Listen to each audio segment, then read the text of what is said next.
particulars about, you know, the move ups and what really requires of it. So you basically have a good understanding of the concept behind it. If we do have a call, and it depends on the severity of the call, but if we do have a call like that and we have 5 people on scene, so typically how that would actually, the apparatus that'd be responding, call like that would have a fire engine and would have one of those rescues.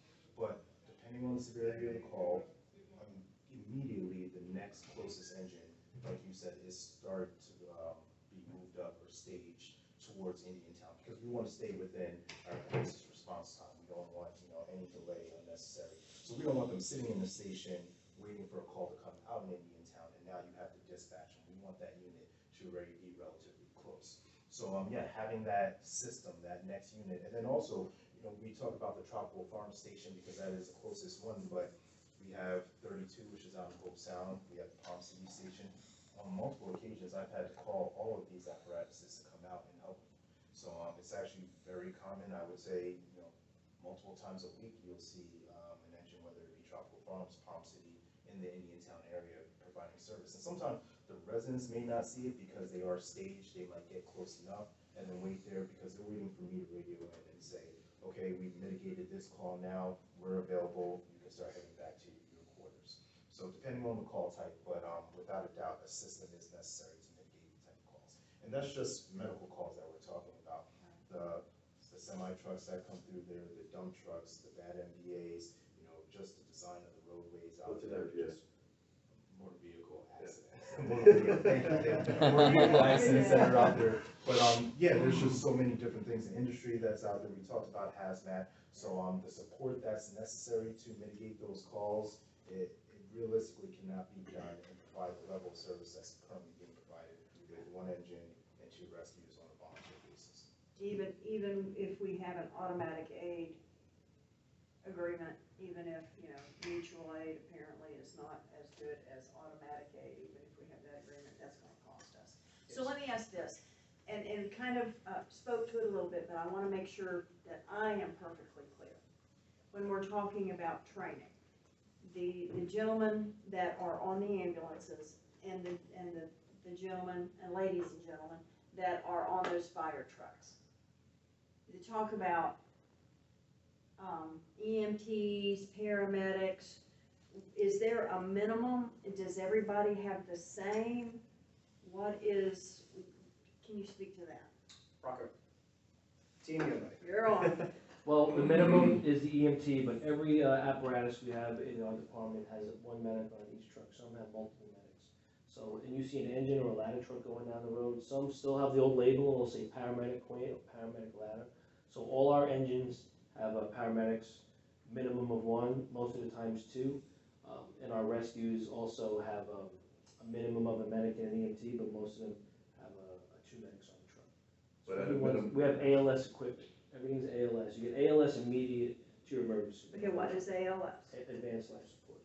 Okay. So what that means is, I'm sorry, when you say the difference between an EMT Right, and a paramedic, right, EMT is called basic life support, BLS. okay. A paramedic is advanced life support, ALS. ALS, the difference maker is when you're actually on that cardiac arrest. We talked about giving cardiac medication. That between the CPR, between the heart monitor, and between the medication, that's what saves lives. That's what a paramedic is capable of doing because they have a year of additional in just medical training. An EMT can do the CPR, but they can't do the advanced airways, and they can't do any kind of medication. There is a huge difference.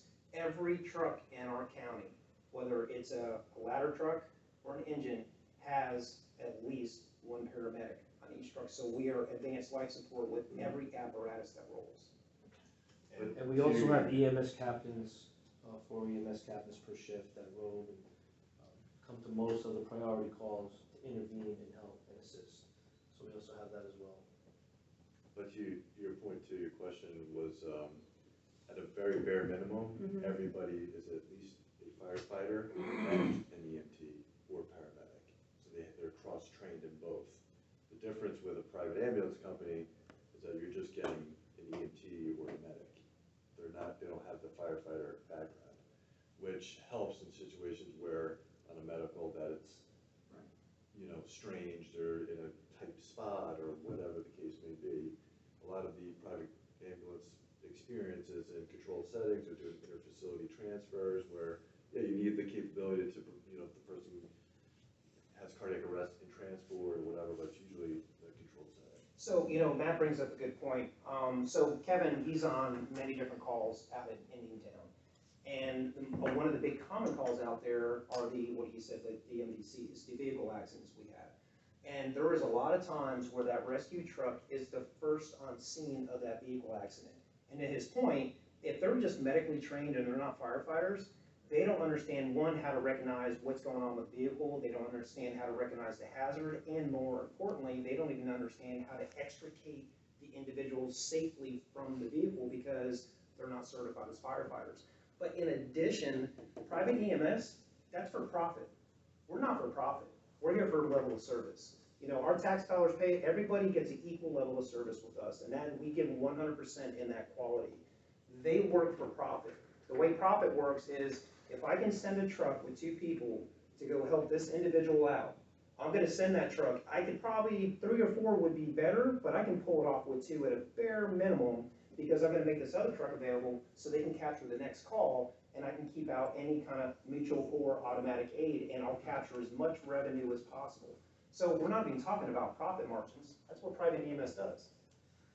Okay, and so in order, if we have a private EMS and we have our one fire truck, if there was an automobile accident, it should be the fire truck responding along with the EMS, because each one has their own individual role, rather than either one could, in Martin County's situation, you don't necessarily have to have one to have the other in order to have the experience. Correct, because we're all duly certified. Okay. Yes. Okay, good, thank you. Good? To be specific to Indiantown, what you currently have out there are 4 paramedics and 3 EMTs. So when they say 7 personnel, they're not specifying whether they're EMTs or paramedics. What's currently out there are 4 paramedics and 3 EMTs. And most of our captains today, what Kevin used to be, are paramedic certified. And back to the separation of the systems versus having a fire rescue combined system, there are many times where we have to pull personnel off the fire engine onto the rescue. So that's where that dual certification and training comes into play. If they're separate systems, in theory, we're not really gonna be able to pull that person off, realizing you can't pull a firefighter off of a separate system onto an ambulance, onto a private ambulance. They're not trained in it. Right, it doesn't cross over. Okay, good, thank you. All right, you want to take over the ISO? Then we want to move into the ISO meeting. Yeah, so, I know in the FAQs, you specifically names Mike Morash, who represents ISO, comes in to do the ratings.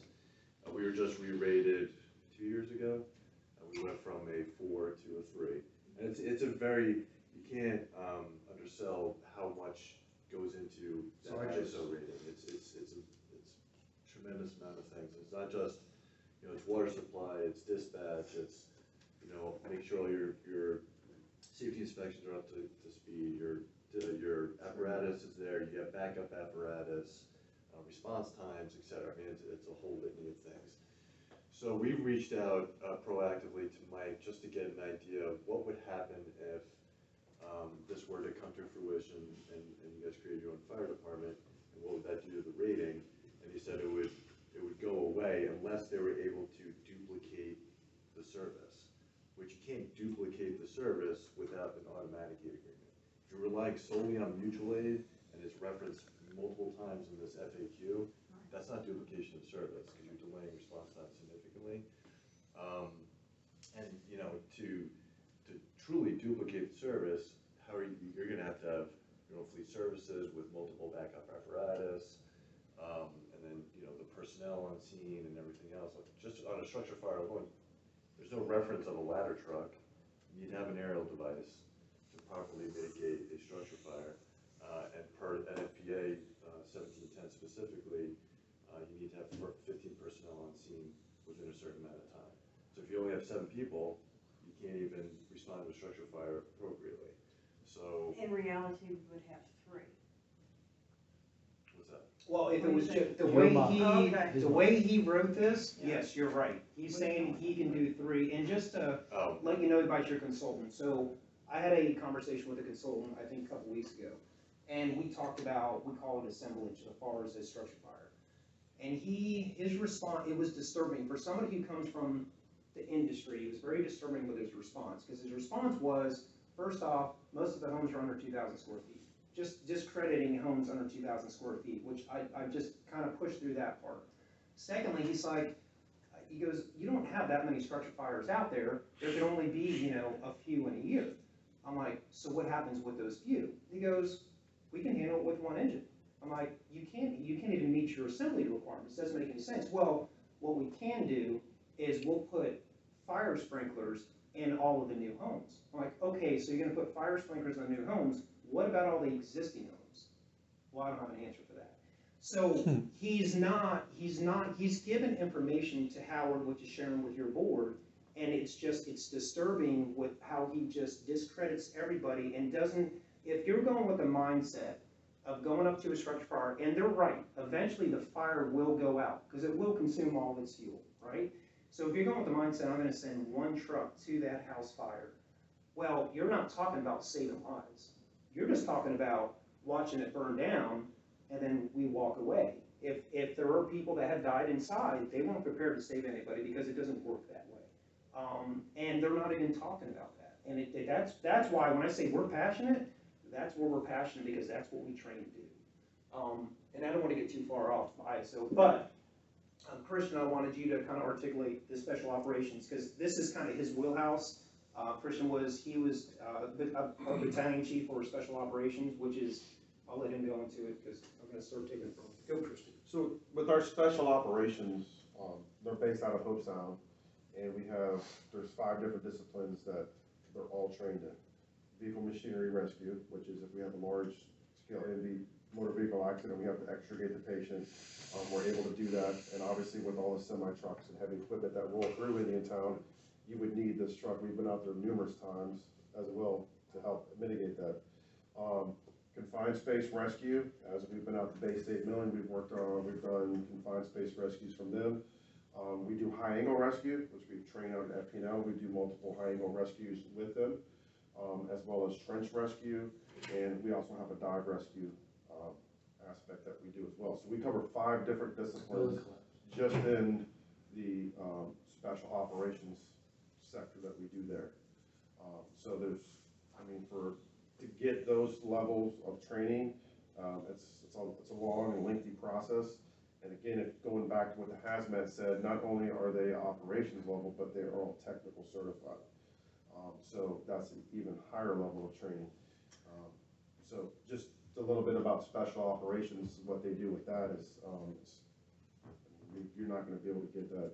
So once again, if we were to have that automatic aid agreement, it would include that, but once again, For a cost. it comes at Yes, a ma'am. cost, That's right. okay. And just expound a little bit on it, so Kevin, and let me tell you, Kevin has been on some really horrific calls out there, especially with vehicle accidents. And what the special operations team does, so you have the fire station they have so much equipment for extrication. This team that he's talking about they have that same type of extrication equipment, but times 10. There's a lot of specialty equipment that goes with it, because some of these vehicles get so mangled, it's like tunneling into a vehicle to get to a patient to get them out.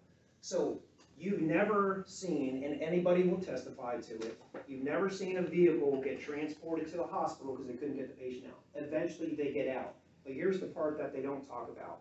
We have 60 minutes from the point of that collision to get them to the right trauma facility to actually to be with the right surgeon to save their life, right?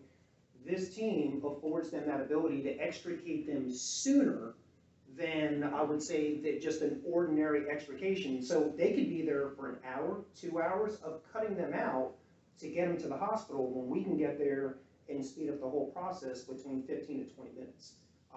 That's the level of training that he's talking about, and that goes in addition to the level of training our people already have. And our people, they're not average at any of this. We just enhance the level of service that they have with the special operations. Just to add, some of our most, and I was an ops captain with all ops guys, some of my most horrific accidents have been out of Indiantown.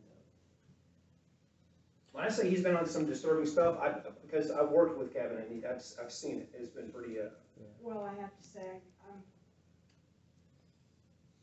I got to thank you guys for doing what you do and the training that you have, because one of those was my son. Out on the grade out there, late at night, somebody came up on him, he hit a tree. And they life flighted him to, Fort Pierce, and he would have died. He had 2 broke legs. I'm sure somebody probably knows exactly the call. It's been about 3.5 years ago. Broke his ankles, broke his legs, he had internal injuries, and they had to go in, and it was kind of, but he made it, and it was because of what you guys do in the training that you have. You guys have also responded to my grandmother when she was having a brain aneurysm. You responded to my father who was having a heart attack. So I understand all this, and I appreciate it, because it does pay off. It's paid off in my life, so I appreciate it, please.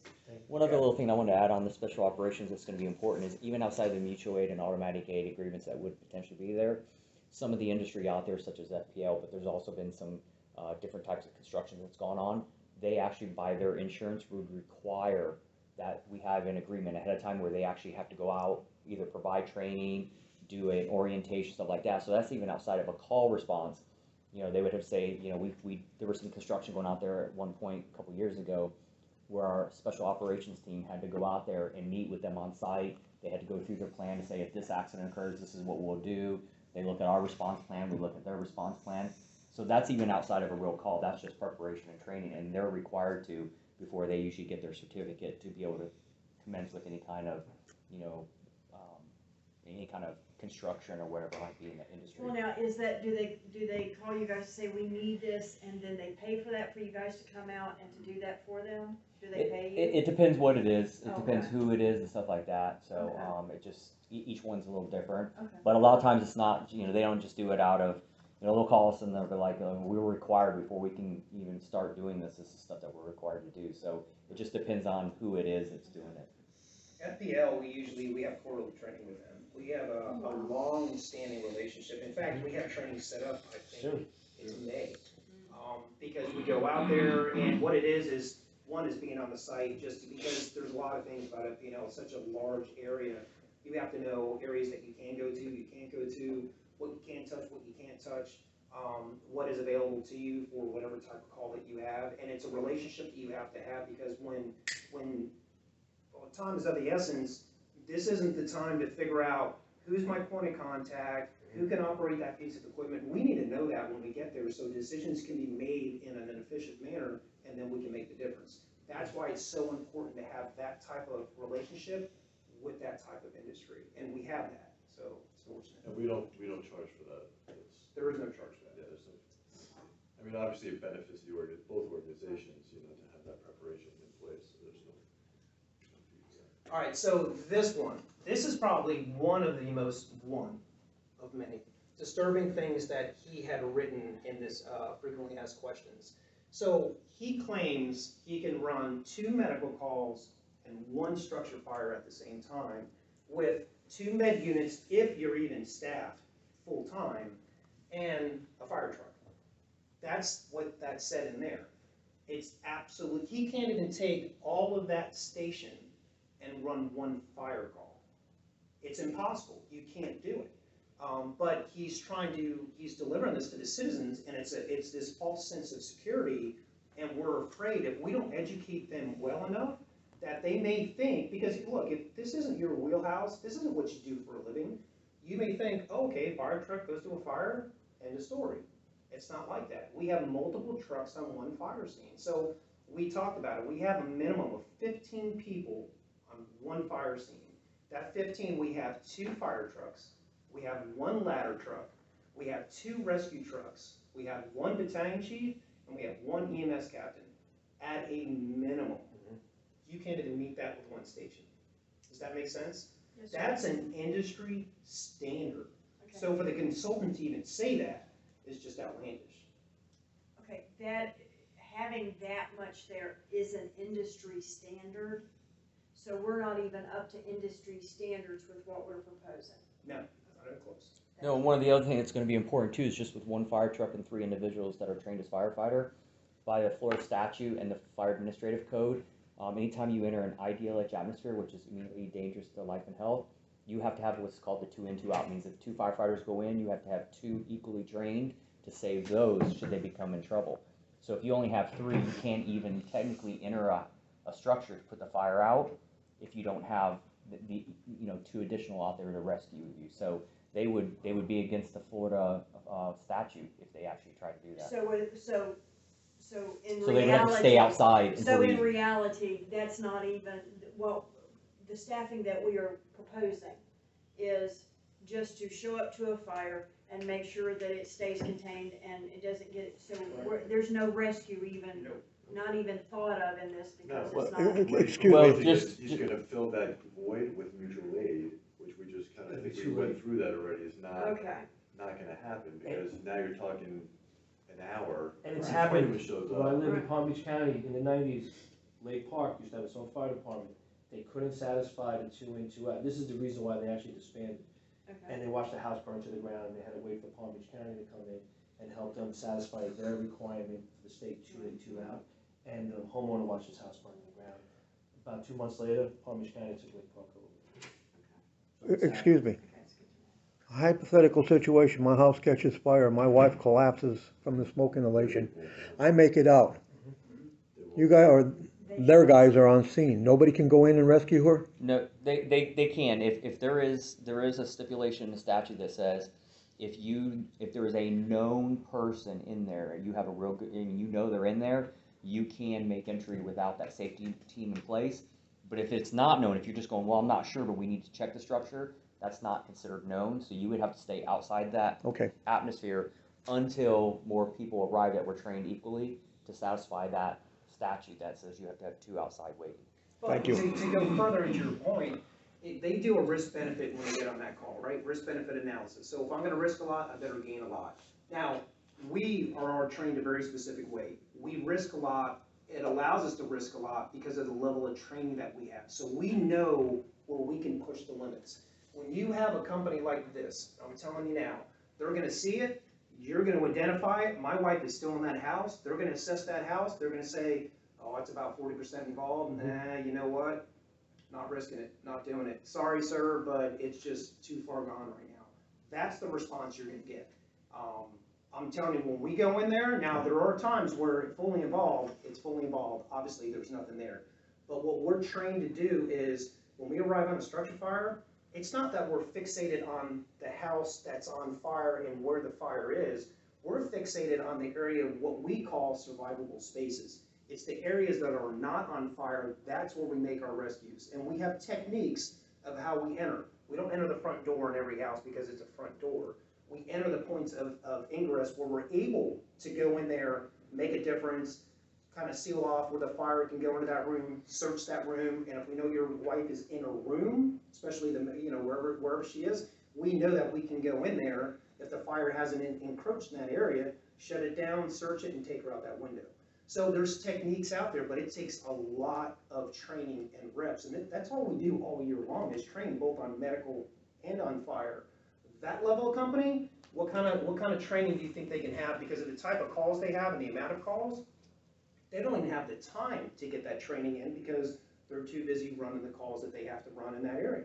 So it just doesn't make any sense. Chief, also, just to back up what he's saying too, if you have 2 rescue or 2 ambulances that show up in the volunteer fire truck, you only have 3 fire personnel there. They're not cross-trained like that. Just to add to what you're saying, there is no cross-training. We have the cross-training, they don't.